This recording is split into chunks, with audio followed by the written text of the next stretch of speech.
Josh, how you doing? Hi. Yeah, not bad, thanks. You? Yeah, all good, thanks, buddy. All good. So we spoke back in April. How you It's been doing April. since? Yeah, Yeah. 21st of April we spoke. How you been doing since then? To be fair, I've got better and better. I think, in at least in my own opinion, anyway. Okay, Um, cool. If we just have a quick recap. So 6 year relationship, and at the time when we spoke, you was 6 months separated. The reason yes. she the reason she gave for your breakup wasn't a very good one. It was just quote unquote you've changed, and there's a lot of push pull dynamic going on. You'd go no contact, she'd reach out, and you was kind of struggling to have that kind of separation, wasn't it? Yeah, it was. Yeah, it was very. That's very much it. Yeah. Okay, cool, man. So what's been happening since? So to be honest with you, as for as for me and Hannah, not much to be honest with you. It's sort of really settled down after I had a chat with her at about the 6 month mark, because again I was noticing some odd behaviour for her given the circumstances. I had a bit of a chat with her, and from what I could gather, or the answer that she sort of gave me was that she was a bit tired. She needed someone to talk to at the time, and that it wasn't, from the vibe I got, basically it was nothing serious. It was just her reaching out because I was the only one around and it was convenient. Oh, that's nice. Nice to feel Yeah, wanted. It's nice to feel wanted, isn't it? exactly. I mean, she didn't physically say that, but Yeah, you can just feel it. I was like, okay, I know what's going on here. yeah. So to that end, I made it quite clear to her that I've no interest in being friends. I'll be a team player for our son, but I have no interest in being friends. How does she Um, take? How does she take that? to be fair, I don't know. It seemed like she took that rather well. However, obviously actions speak louder than words. Yeah. She hides how she feels very, very well. So to be fair, it's anybody's guess. She could have been really, really genuine, or it could have Hmm. just been a complete facade. I don't really know. And to be honest with you, I don't really care at this point.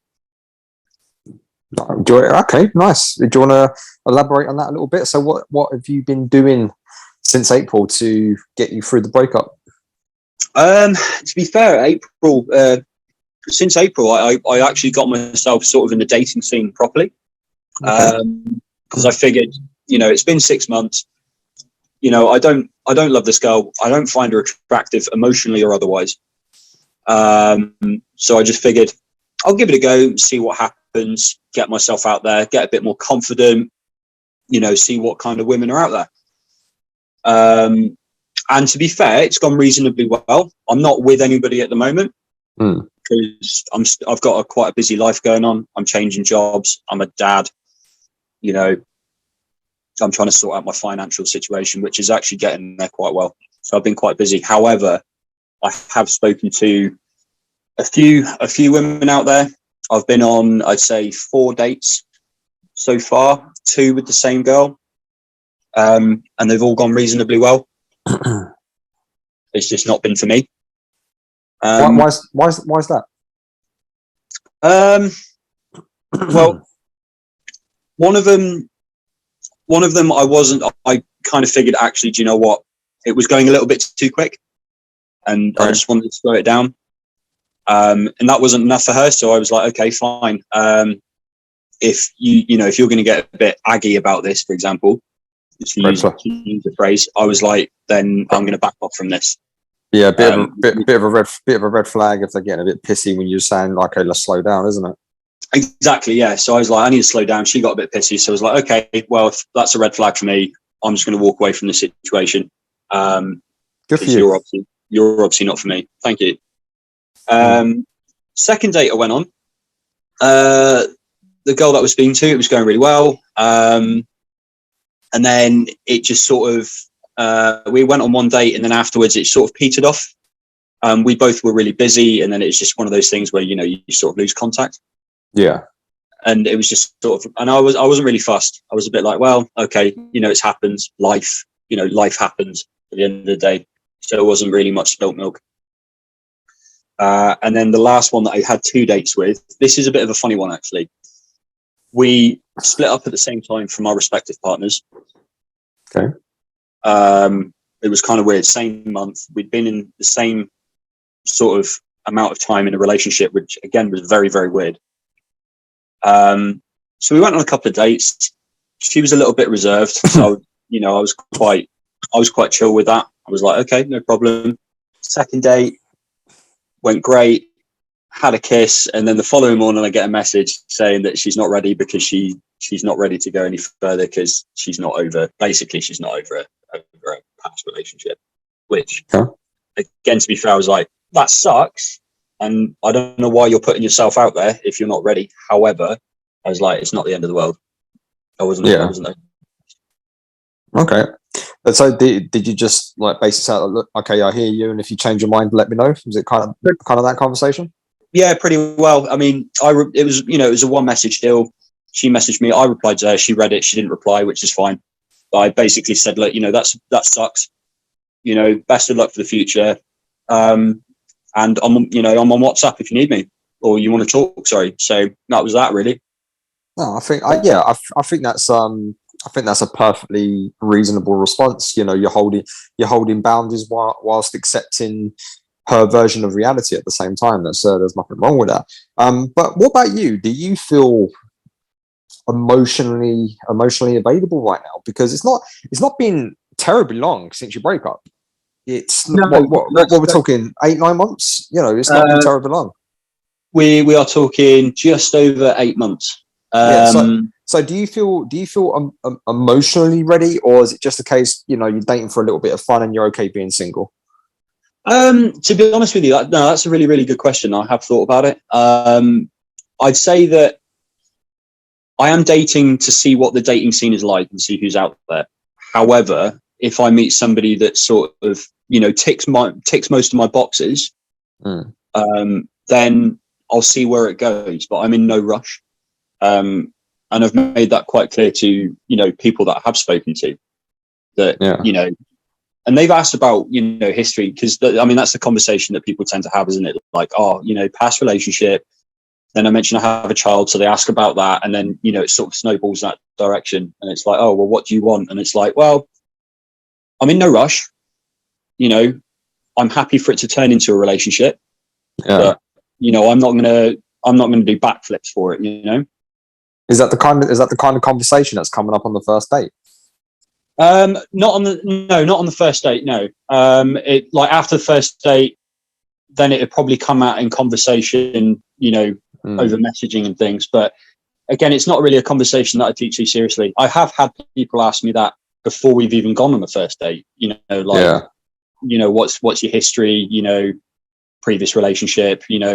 And then again, if they see me on social media, they'll see my chart. They'll see my son, so they'll ask about that, which I don't mind talking about within reason. Yeah. It's tough one, man. It's tough being a parent and trying to get back out there, because I'm not to call your son baggage or anything, but there is an inherent baggage that's coming with that, because wherever you go, your son will be with you in that sense, isn't it? So I guess I think people that listening to this that have broken up from their previous partners and have kids, that I think that can add an additional challenge sometimes. And I think it takes quite a strong person to date someone that actually has children. And I'm speaking from personal experience there. So how do you feel? How do you feel about that? Do you think, it's kind of putting you at a disadvantage, or do you think the women you've been dating, they've been quite receptive? To be honest with you, actually, and I'm only going to speak from a male's point of view. I'm not going to speak from a female's point of view. So the listeners of this, if you're a female and you have children, I can't speak for you. But from a guy's point of view, the women that I've spoken to anyway, have actually been quite receptive to it, and it hasn't really seemed to be a massive problem. Yeah. I've spoken to them, they've gone, oh right, okay, and then they'll ask, how old is he, or what's his name? And they go, oh, that's great. That's cute. And it doesn't seem to bother them in the slightest at all. And we just carry on as normal. Again, I haven't obviously introduced my son to anyone new. Nowhere near that stage. And if I was going to, that would be, I'd be dating this person for a fair few months before I made that decision to be like, okay, now you can meet, my son. But again, from a male's point of view, I think dating hasn't been a problem so far. I think that's it's an interesting point that you just said there, that you would date a little bit longer before introducing your son. And I think maybe that's a lesson you learned from your previous relationship, is to screen a potential partner a little bit better, because and I think you've done it already when you noticed that red flag with this other woman that you're speaking to. And I think maybe like a few years ago, 6 years ago, maybe, or whenever it was you started dating your ex, you probably wouldn't have screened that carefully. Do you think that's a fair assessment, that you've learned that lesson? Oh, no, absolutely. Yeah. I think especially having a child as well, it brings a whole new dynamic. Definitely. And I mean, it's one of those things, like when you're dating, you look at somebody and you go, oh, okay, they're attractive, so they fit that criteria, tick. Then you speak to them for a bit and you go, oh, okay, they've got a sense of humor, maybe, so that's a tick. If that's one of your criteria, which it is for most people, if I'm honest. Most things I see in bio is like, must be funny, must be 6 foot, and you're like, yeah, okay, cool. But and I go through my little checklist, and I go, okay, you fit some criteria. And then obviously, like you said, I see a red flag. I'm like, okay, no, because you're not exactly, stable, inverted commas. But definitely it's changed my opinion, my outlook on it, definitely 100%. That's good to hear, man. It's good to hear that you're screening a little bit better, and I think this works for both men and women. And I think the reason a lot of breakups, I generally believe that when I say to people, look, 90% of all relationships are bullshit, and I generally believe this. And the reason that is bullshit is because, one, we're not screening correctly, and two, we're not learning that love and validation for ourselves. So look, I'm okay being single. In fact, you need to convince me not to be single, because I've got a great single life. So if you're going to join me and sit at my table and vice versa, and I'm going to join you and sit at your table, you need to be bringing something even better to the table than my my current single life. So what, you're at a point now, you're at the point where you're actually starting to enjoy your single life, because I remember back in April, you was kind of like, oh, I know there's red flags with this and I know there's problems, but I would like to get back with my ex. So where are you with that now? Do you still have, I know you said you don't find her attractive, but do you still miss the relationship, and do you still have thoughts of like, oh, maybe we should get back together? Does that ever occur? Yeah, I won't lie, that does. And for people that are gonna listen to this, after 8 months, yes, it still crops up. Is it as bad as, say, the first couple of months? Absolutely not. How long does the feeling last for? Not very long, if I'm honest. It's more of a, it's the nostalgia, you sort of and you go, oh, I remember that. So for example, good example of this was, I recently just moved house. And I was going through stuff. I went through some photos. I was like, oh yeah, I've got a massive tin of photos here. So I was going through them, and all of it was when my son was just born, or he was, a few months old. And there was photos of me and him in there. There's photos of me, his mum, and him, and then obviously just him and his mum. And I was flicking through, and I was, oh God, and it was like, I missed that. Yeah. I missed that moment. Because in that moment it was perfect.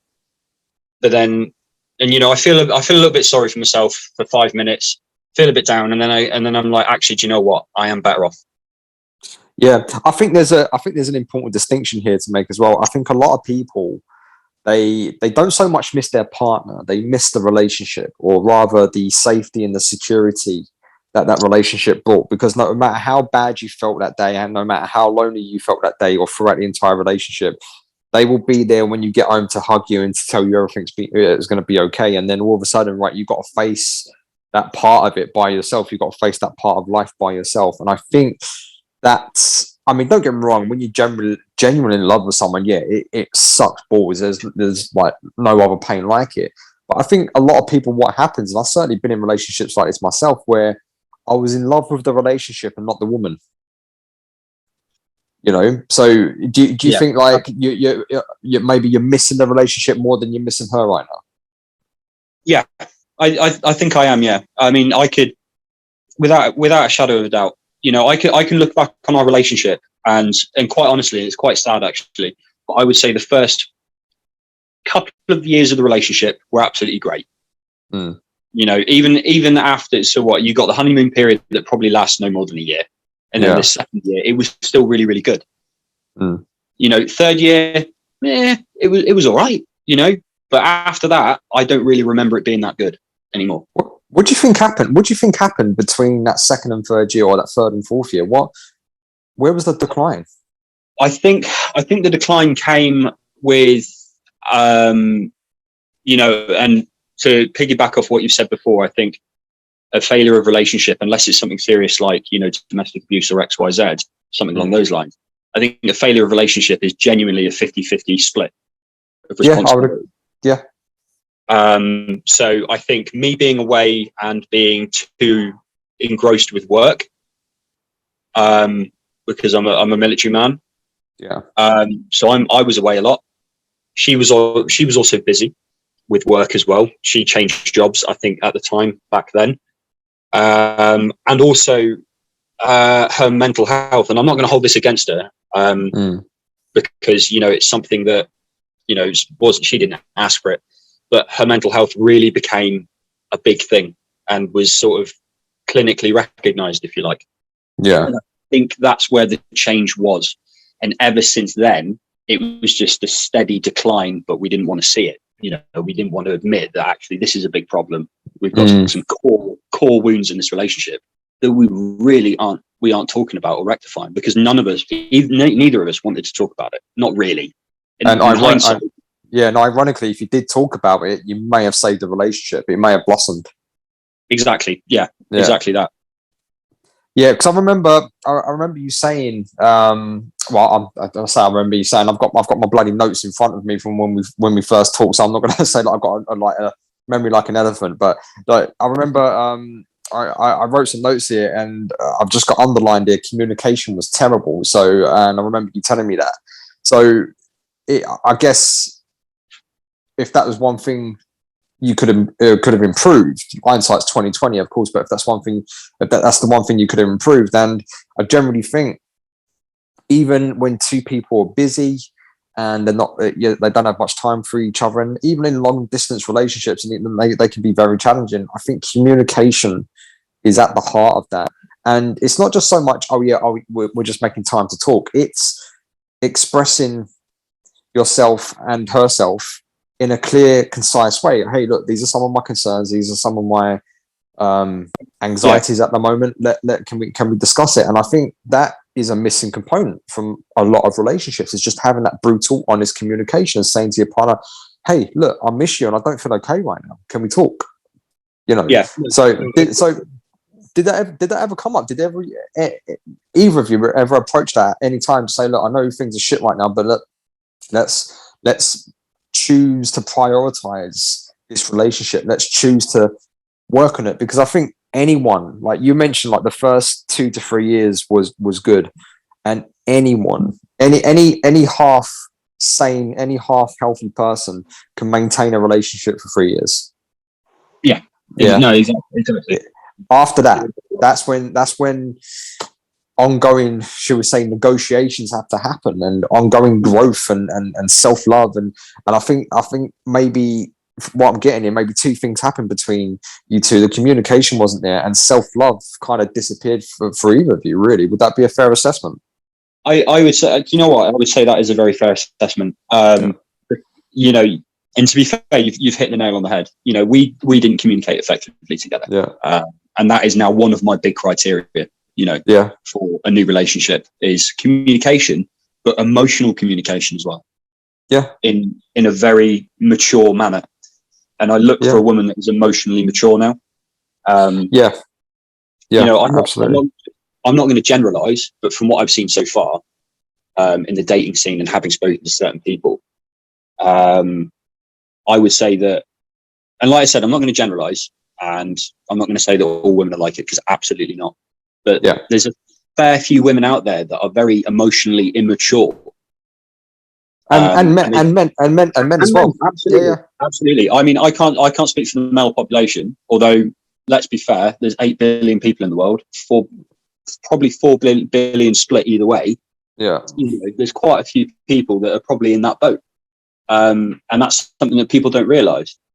Yeah, I think what a lot of what happens when you come across, and I mean, just to like clarify, for people listening, no one here is saying is like what you said there, Josh. Like, no one's generalizing, no one's saying it's all women, it's all men. No, there's damage on both ends there, but I think everyone is carrying some kind of trauma, and Absolutely. and if they don't turn and face that trauma, what we end up doing, we end up auditioning partners and dates to cover that wound up for us, to cover that pain up, rather than turning inward, saying, right, no, I've got shit to handle.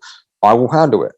And even when you're with a partner, you can say to your partner, hey, look, I don't feel great right now, but it's my responsibility. I will deal with it. I may need you to hug me sometimes, and I may need you to cheer me from the sideline, but it's my problem. And I think if everybody took accountability for their shit, honestly, relationships will function so much better. They really, really would, because you are handling what whatever. And I use this analogy a lot, right? And people are probably getting tired of me using this, but I think it's very valid. Is that if somebody mugs you, okay, you didn't ask to be mugged, right? But nonetheless, you've now got the trauma of dealing with that mugging, and that has now become your responsibility. So I think that and that's the same with anything. If someone's got bad parenting, had a traumatic experience, father wasn't there, mother wasn't there, death in the family, yes, absolutely, every sympathy, but nonetheless, it is your responsibility to now deal with that trauma and not to outsource it to a partner. And to piggyback off of that, Nick, I think one thing that people don't take into consideration, and it seems to be something I want to say relatively new, sort of in the sort of dating world, and I'd go as far as say probably mental health world as well, is attachment styles. Yes, yeah, absolutely. I mean, I don't want to go too deeply, obviously, on your video, because you've got loads of stuff on that. But attachment styles, and one thing I learned from my relationship with my ex-partner is actually they played such a massive part of our relationship. I remember writing down you're sort of on the anxious side, and she was more sort of on the avoidance side, if I remember correctly. Yeah, exactly. Yeah. And that was probably one of the worst combinations that you could possibly have. Well, anxious and avoidance attract each other like magnets. Yeah, they do. And then they explode like you wouldn't believe. It can go really well, and then it can get really, really bad, which it did. Yeah. So what have you been doing to help with your anxiousness? So, to be honest with you, to help with my anxiousness, I mean, first of all, it's recognizing, that you have it, and accepting, and just sort of not even convincing yourself, but just accepting, I have it, it's there, and it can be changed. I can fix it, I can change it, whatever you want to call it. You can do something about it. Now, by no means have I done it, because it is one of those things. It's a long process, but I feel like little by little, I'm getting there. I've looked after myself. I've really got stuck back into my fizz again, looking after myself. I'm also changing jobs at the moment, so I've now got a new goal. I've got a new drive. Well, I've got a couple of goals. That's amazing. That I've set myself. New job.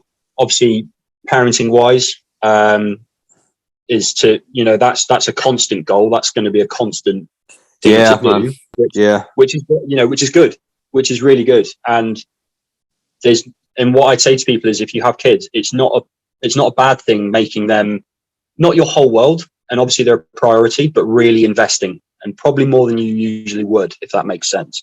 Yeah, well, you got to turn up. You got to turn up for yourself before you can turn up for your kid. Because if you're not mentally and physically there, then you can't be a dad. Exactly. That's the absolute thing. And I just want to go back to what you said about awareness, and it reminds me of a line of what I saw. I think it might have been one of the Iron Mans or the Avengers, where they're talking to the Hulk just before he turns into the Hulk, and they said, how are you able to control being normal and being the Hulk now? Because before it used to be uncontrollable, he would just explode, but now we can control when he turns into the Hulk. And he said, you know what my secret is? I'm always angry, and I think that goes back to being anxious, because I'm default anxious myself, and I reckon I said to myself a while ago, you know what? I'm always anxious. It's just how I respond to it that makes it that determines the outcome. But the first thing is recognize that, yeah, I'm an anxious person, but that's okay. Absolutely. But I'm gonna step back, observe. I'm gonna do the work on myself, and when I am anxious, I'm gonna allow myself to be anxious for like an hour or so. I'll do it in private, or I'll speak to a friend, or I'll speak to a therapist, and I'll get back on with my day. Absolutely. I mean, and to be fair, to say that recognize, for example, I won't obviously name names, but I'm speaking to a girl at the moment that I've been speaking to for a couple of weeks, and she's quite a busy person as well as I can be sometimes, but I'm quite good with sort of communication because I've had long distance relationships in the past. I'm quite good like on the phone, if you know what I mean. Like messages, I'll reply as well as I can. If I can't, I will say that I can't, and give a good reason why. Because I always feel that if you're investing your time in somebody, or somebody's investing their time in you, then I think that they deserve not an apology, but just say, look, I'm just busy. heads up, because no one likes to be left on read or unread, and it's been 6 hours before you text, and I think even when it's not a long distance relationship, when it's just like a normal distance relationship, just say, hey, look, I'm really busy, I can't reply, I'll speak to you in a couple of hours. I don't think there's anything wrong with that at all. That comes down with the communication, and hey, look, I'm in a long distance relationship myself at the moment, and I've had to really up my communication game, because it becomes doubly important when it's long distance. Yeah, you have to. You absolutely have to. Yeah. But to go back onto the sort of the anxious side of things, her being a very busy person as well, with her life in general, work life, family, everything. She and I've actually spoken to her about it, and I've expressed my sort of anxiety about, because what she does is she'll sort of like read my message on WhatsApp, and she doesn't really use WhatsApp, right? So she'll read it, leave me on read. Yeah. And then she'll think she's replied, and then she'll realize, obviously, hours later, where she hasn't, and she will apologize. And I was actually kind of afraid to, because I didn't know how it was going to go, but I sort of aired my anxiety a little bit to her, and she was completely understanding about the whole situation. And she was like, oh no, I completely understand. She was like, I'm not mugging you off. It's just, I'm busy, and X, Y, Z. And I was like, that's fine. I just wanted to get that across. And she was great about it. Yeah. And that's fine. It's fine to, I wouldn't even say maybe not even airing an anxiety. It's more like just sort of communicating expectations. And, it's kind of like, and I always tell people, like, if you've got like something you need to clear with your partner or someone you're dating, it's always best to use I feel statements. Hey, look, I feel when you do X, it makes me feel Y. And I would appreciate it if we could meet in the middle, and or if you could just tell me you're busy and I know not to expect a response from you, and stuff like that. So I'm just curious, how did you go about that conversation? How did you start it? To be honest with you, she did realize that she was like, oh, I'm sorry for the late reply. And it wasn't the first time. And the thing is, I don't blame her, and it's not inherently her fault. It's my anxiety going, oh, she's not going to reply. She's never going to reply. Yeah. She's, you're never going to hear from her again. And it's that sort of recognizing and going, okay, that's my anxiety talking now. I need to calm my shit for a second. I need to calm down. And I need to think to myself, there's a billion reasons as to why she's not replying. Yeah. 1 billion. And only one of those out of that, say, 1 billion, would be that she doesn't want to talk to me. Yeah. Because she doesn't want to, out The of that. the crazy thing is we actually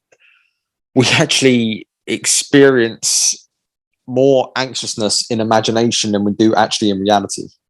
Yeah, exactly. And I'm pretty sure, like, you've been a military man. Like, there's been times that I remember you was in Afghanistan, would you, if I remember correctly?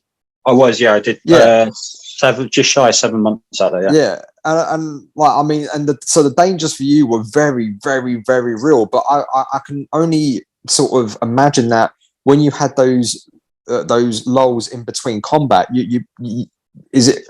But you're not imagining the worst, maybe sometimes, and that imagination anxiety, the anxiety in that imagination can maybe, fuck, I ain't going out there.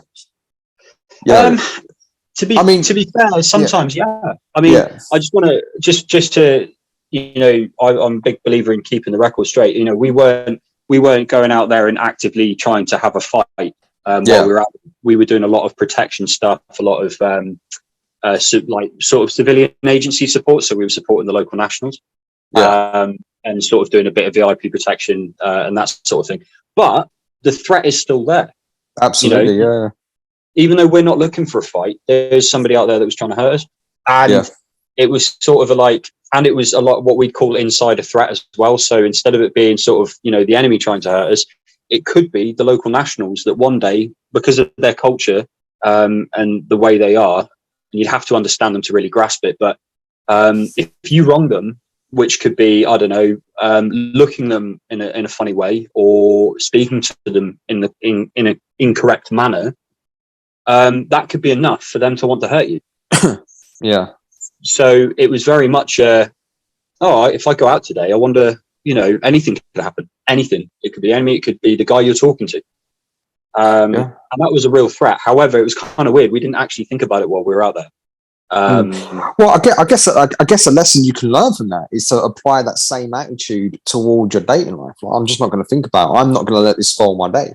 So you think about it. You had less anxiousness when your life was in real danger.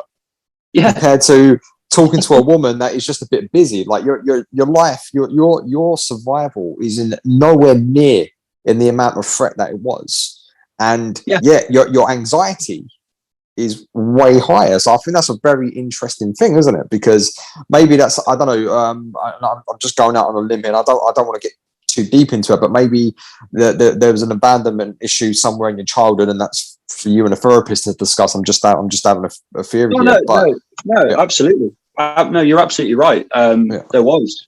I wouldn't say so much abandonment, but my dad's also a military man, and when I was a kid, he was really sort of shoulder deep in his career, where he would be away for months at a time every year. The length would change, but he was always away for months at a time, multiple times a year. Yeah, so makes sense. Yeah, exactly. So I'd say 80% of the time it was just me and my mum. Yeah, and my dad's in and out of my life, which I don't hate him for, because he was the breadwinner. He was earning the money. He was doing what he needed to do as a man, as a dad. And I don't hate him for it whatsoever. I respect him for it. But yeah, you're right. There is that slight abandonment issue, that slight anxiety, and that's where it comes from.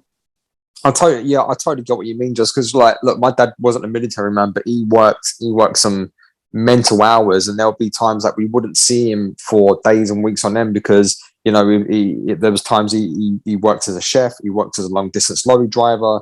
He done a lot. He just had to do what he had to do to put money on the table and put food in the cupboard.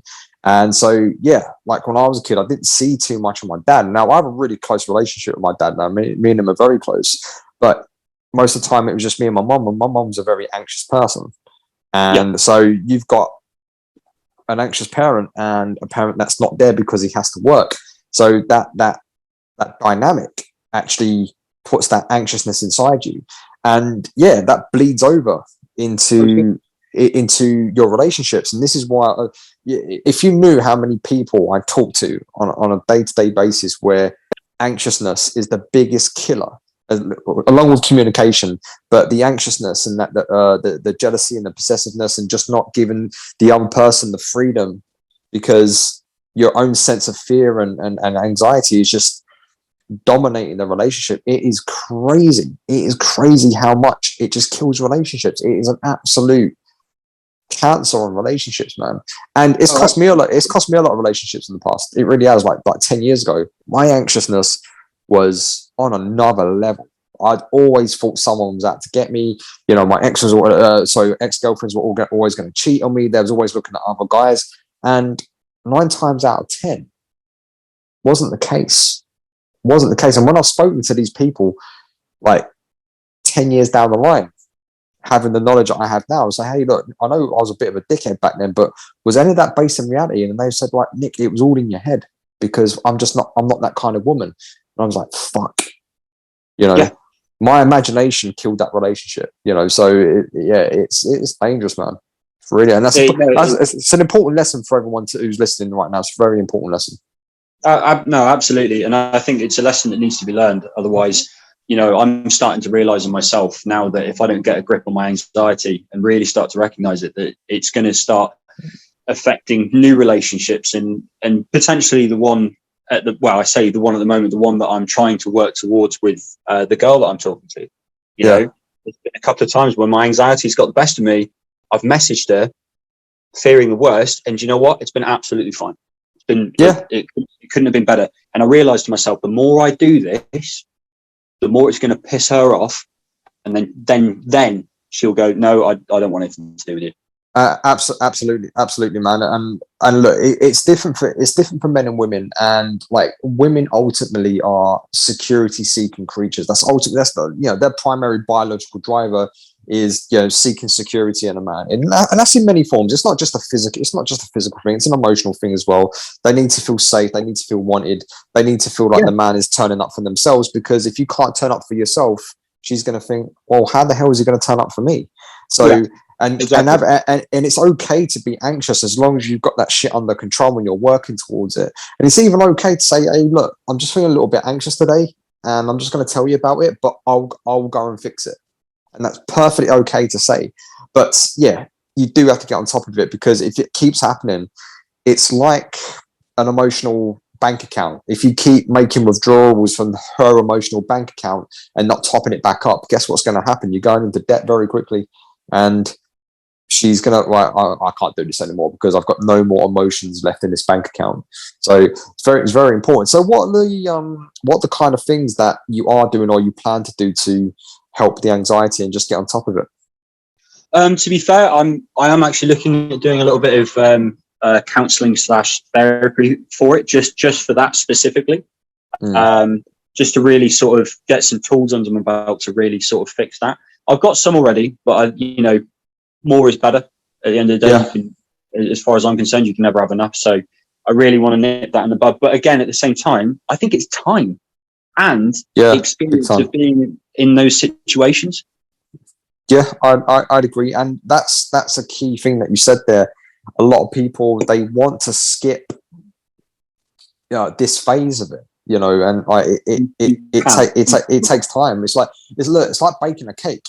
You can't just whack all the ingredients in there and turn the oven up to maximum. It's going to burn.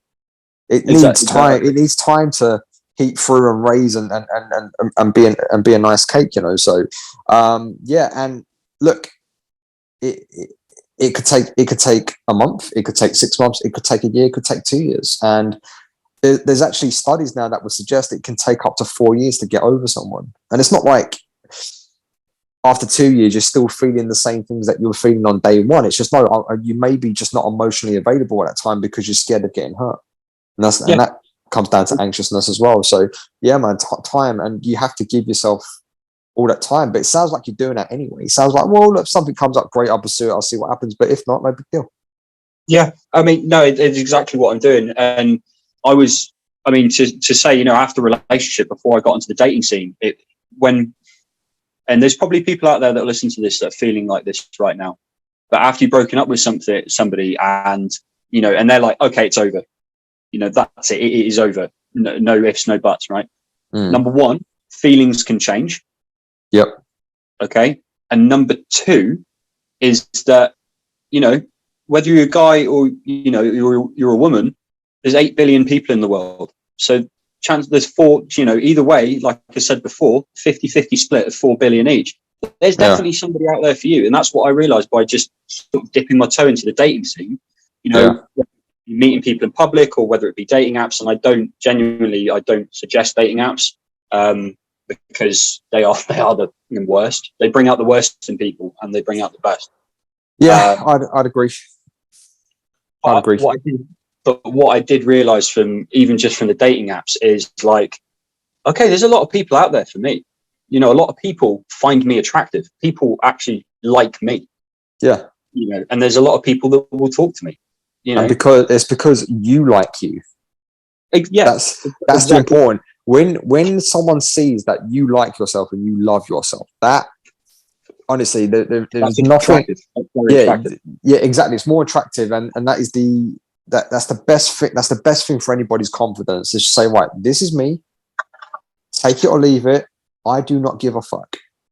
Exactly. And that's the mindset. And even secretly deep down, of course, we do give a fuck in some way because it's a case we want to be liked by everybody. It's just a natural human survival mechanism. But if you just sort of betray that, all right, cool, and as you say, let's assume there's an even split of 4 billion men and 4 billion women out there. Even if you're compatible with just 5 or 10%, that is millions upon millions upon millions of people that are potentially great for you to have a relationship with. Absolutely. And that's the breakup lesson, isn't it? It's like when we break up with someone, so I'm never going to find someone like them again. They were the best. We did this. We did this. We've got all these great memories. We spent 10 years. Yeah. Sorry, go on, carry on. No, I was just saying, like, going off what you said, a lot of people go, oh, I did the same. They're the one. They are the one. And it's like, no, not necessarily. Yeah. Because how many people did you date before them? Yep. Absolutely. And how many people did you date after? Yeah. Yeah. I think, a much better way of looking at it. Like for me, I don't believe in the one. I feel that there are people we're better suited to, that are more on our level, more compatible with, absolutely. And even then, that requires work. That requires, especially as a relationship goes on, it evolves. People do not stay who they are. I mean, I will be different to who I am in 10 years. I might be sort of like largely the same, but my thoughts on life will definitely change just from having new experiences. Same with you and same with anybody else. Same with the girls that you're dating, same as my girlfriend now. And if we don't evolve together, if we don't move along together, then all that happens is that we move apart. And the only way we can really truly do that is with that brutal, honest communication. Also, maintaining a sense of self. And this is where a lot of other people go wrong. They give way too much to the relationship. They forget about their friends, forget about their family, or not forget about, but they don't invest as much, and they don't invest in themselves. And this is why a lot of people wonder why. Okay, but they said they loved me, and as you said just now, that's how they felt. How someone feels today is not a guarantee as what they'll feel tomorrow. No, absolutely. And we have to be aware of that, and we can't take that for granted. And if we treat every day like, okay, look, you may not feel about me the same way tomorrow, people would make much more effort today to improve the chances of that person will still love you tomorrow. So what does that come back to? Self-work, self-love, validation. All comes back to that. Yeah. Absolutely. It always does at the end of the day. And I think that's one thing that people sort of miss out on is they put too much effort, or 75, especially if somebody that's just been broken up with and you want your ex back, 75% of the time you'll be thinking about them. And I guarantee probably 5% is about yourself. And quite honestly, you need to flip that. And I know it's easier said than done. Massively, You do. Yeah. But when you have that epiphany, when you have that realization, the world changes.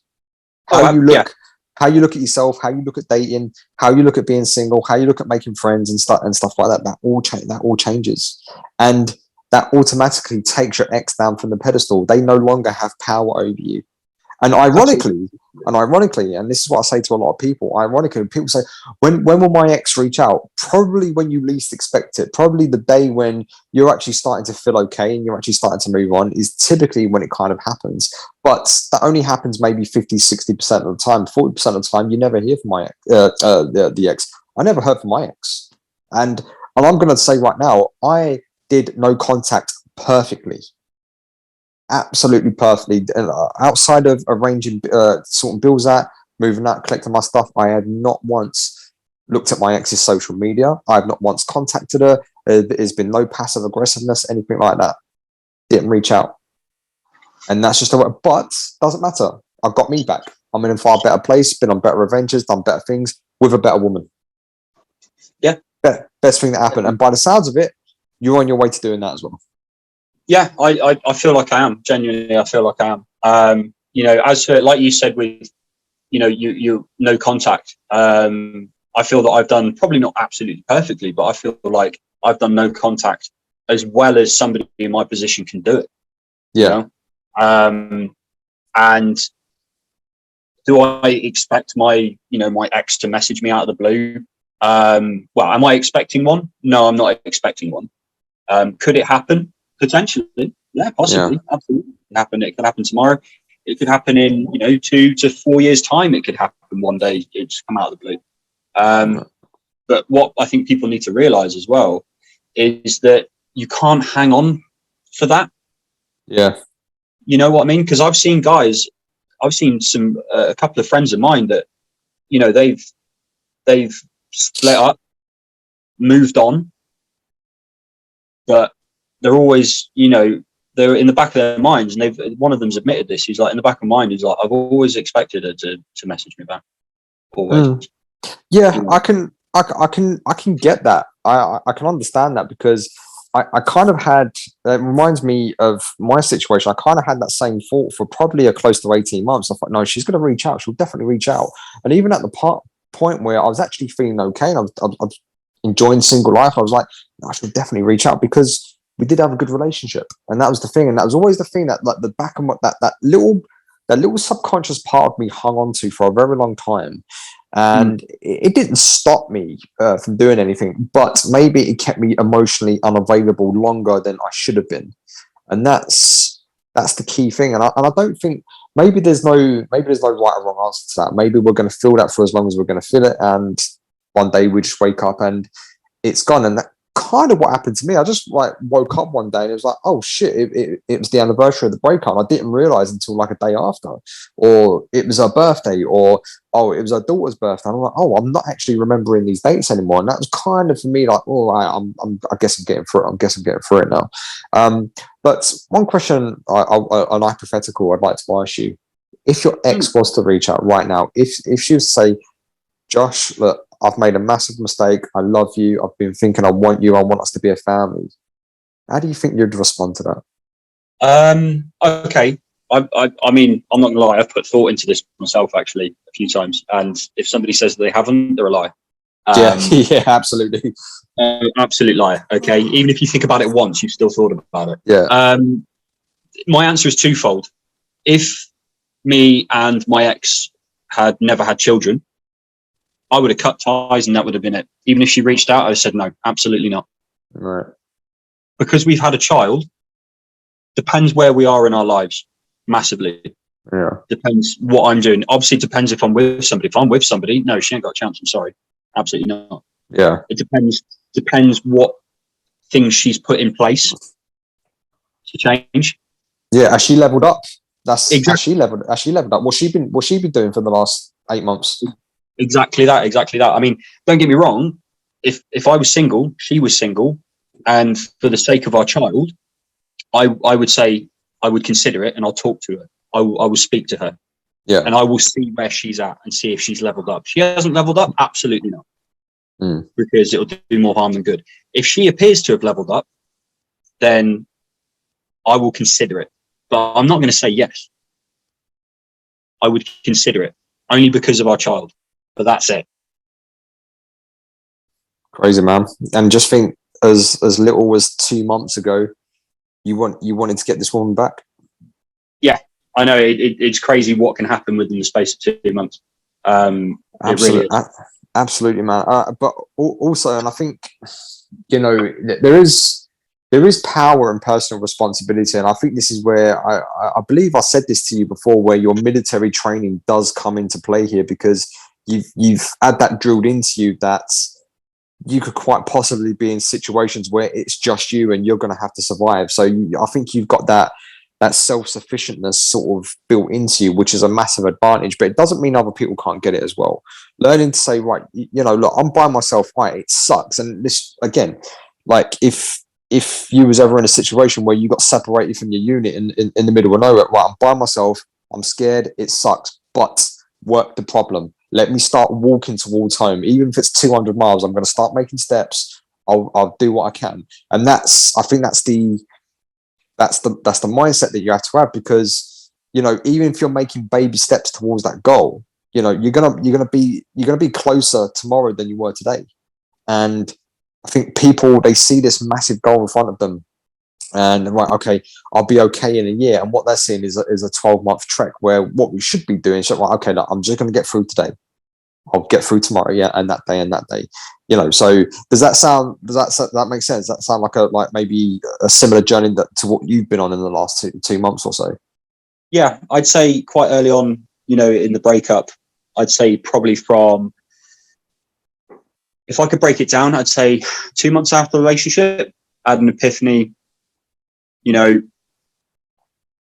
I was obviously thinking about my ex a lot, and I was taking it a day at a time.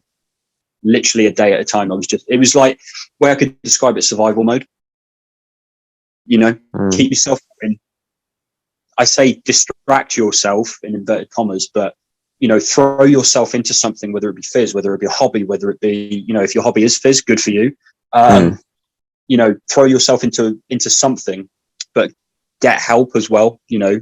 Just to clarify for people, fizz is I need clarification. It's physical activity, yeah, exercise. Yeah. That's definitely a military term, isn't it? Fizz. You know, yeah. Yeah, absolutely. That, you know, the first 2 months was survival mode, and it was living day by day, and it's just getting there. And the thing is, when I say survival mode, it was hard, but you also need to, all the feelings you're going to feel, you need to accept them. You need to accept that they're there. Yeah. You know, you need to recognize them and go, you know, you're feeling grief because you just lost something. You're sad. You're probably going to be angry as well. There's a load of emotions. So literally living day by day, feeling the emotions, but actually letting yourself feel it as well. Let yourself feel it. If you try and stop yourself from feeling it, you're going to hurt yourself months down the line. Massively. And guys, like, it's okay to feel that. It's okay. It's really, really okay to say, I don't feel good right now, and I miss my ex, and I still love my ex, and I still want them. That's okay. And that's a normal human response, isn't it, Josh? You're like, you've gone through it. Yeah, absolutely. It's a completely normal response. If you didn't feel it, then I think something would genuinely be wrong with you. Yeah, you'd be a bit maybe a bit of a sociopath or a narcissist there a little bit, but yeah, it's totally okay. But doing that work and accepting, and you know, I get criticized all the time for like how simplistic I can be in my advice. And people say, okay, so what's the best way? Right, just accept the situation. That it's fucked. It's shits. It's a horrible situation. Yeah, you've been dumped. You've been rejected. You've been told that, you know, you're no good to that person anymore. Doesn't mean you're a bad person. It doesn't mean you're no good to everybody else. It just means you no longer suit their requirements. That's kind of all it means, really. And if we can just break it down into that basic analogy, people will function a lot better. But you know, we feel how we feel, and that's always okay. That's always okay, man. So okay, man. So before we wrap this up, if you could give one last piece of advice for anybody who's listening to dealing with a breakup, if you could like sum it up, what would it be? I mean, if you're the, you know, if the dumpee, you know, you've been dumped, take a look in the mirror, and I'm not saying this is in a bad way, but taking a look in the mirror and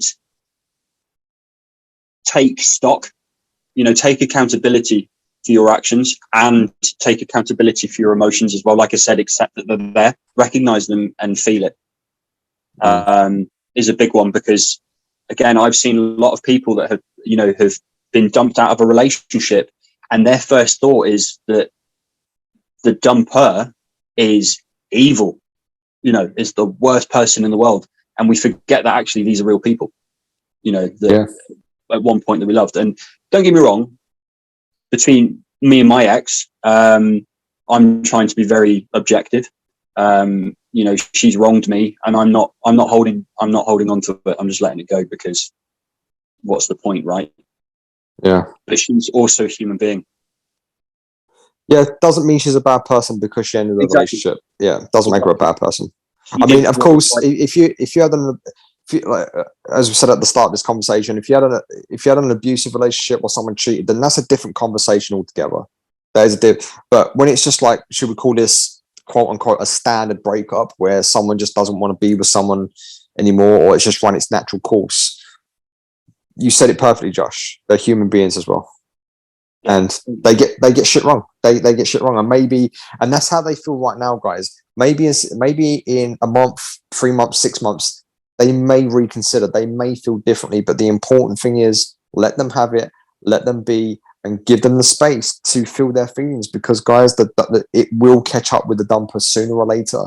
Whether they reach out or not is a different thing. That's a totally different thing. But they will feel it. They will feel it. And the fact, like Josh, your ex was reaching out to you for some silly reasons at times, and that's essentially her going through the breakup process of trying to test the waters and trying to get some emotional kind of validation out of you because she was feeling shit that day, and that's kind of all it is, really.